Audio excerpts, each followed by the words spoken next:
on board Royal Caribbean's Wonder of the Seas. We are here on our second day of this Mediterranean cruise, and let me tell you, the weather is so much more pleasant here in the Mediterranean than it was 2 weeks ago when we were on the Virgin Voyage's Valiant Lady, also in the Mediterranean. And I know, the weather is different every week, it's different every year, but 2 weeks ago it was so hot. Of course, I also know that it's warm in the Mediterranean, but I just wasn't expecting it in the middle of September to be so insanely hot every day. It was in the high 80s every day. And when you're walking around cities trying to do some sightseeing and things like that, that's hot. I would much rather be a little bit warm than I would be a little bit cold.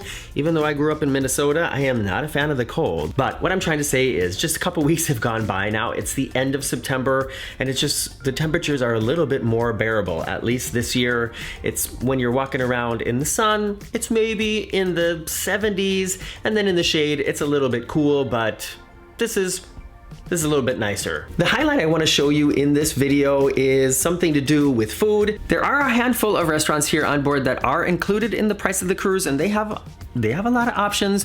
One thing that I really like here in comparison to Virgin Voyages is that the menu in the buffet restaurant changes every day. I love that variety. I love finding new things and looking for something great to eat. And one of the other restaurants that is included in the price of the cruise is called El Loco Fresh.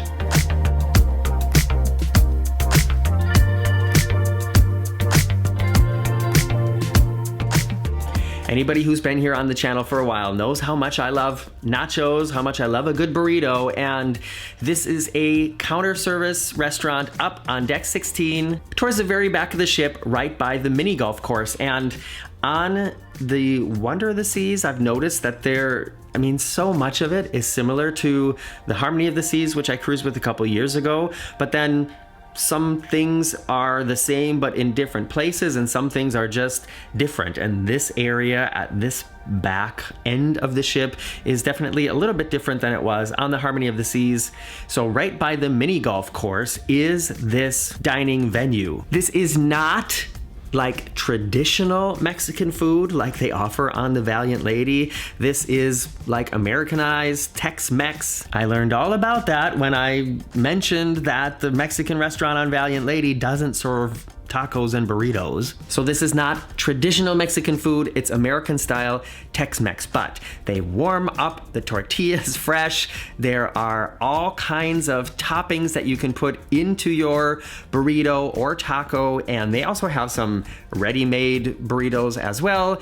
There's a nacho bar, and then one thing that makes this place so fantastic, I think, is there's a little toppings bar, and this totally reminds me of two other things I've seen in my travels, two other touristy locations. One of them is on Carnival ships, because Carnival also has a counter service Mexican restaurant called the Blue Iguana.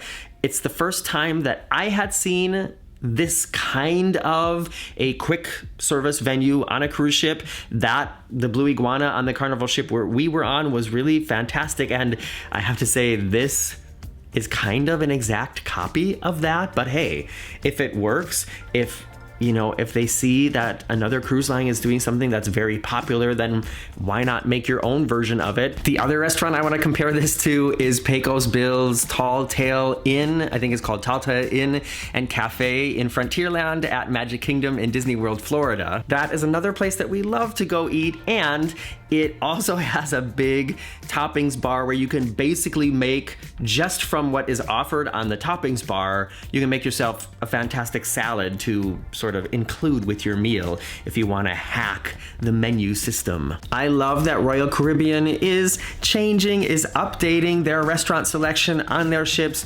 I love that they're also moving away from this traditional style. I mean, even when we first started cruising Our first ship was a Royal Caribbean ship, the Monarch of the Seas, and back then it still was a very big focus on the main dining room, the Windjammer Buffet, and then there were maybe only 2 or 3 other dining options on board. And now with every new ship they bring out and every new refit that they do, they're sort of moving away from that traditional regimented where there's like 2 set dining times for dinner and 1,500 people all go at this time and then the other 1,500 people all go at this time and it's all the same. I'm more a fan of this updated style of cruising with freestyle, however you want to say it, with no set dining times, with a lot of different choices, and especially with nachos and cheese sauce. We still have 6 more days here on board. I'm going to be bringing you a highlight from this trip every day, so make sure you subscribe to the channel before you go. And if you want to read some stories about some crazy, fun, and not so funny things that have happened to me while traveling around the world, check out my book on Amazon. It's called Getting Stitches on a Cruise Ship. I did get stitches on a cruise ship, and it was the Harmony of the Seas, which is a sister of this ship, so go check that out if you want to find out what that was like. Not all the stories in the book are about medical emergencies, but one of them is. I hope you're having a great day, whatever day it is today. I hope you have some fun plans coming up, and I will see you back here soon. That transfer bus was nasty. One great thing about a junior suite is this gigantic balcony.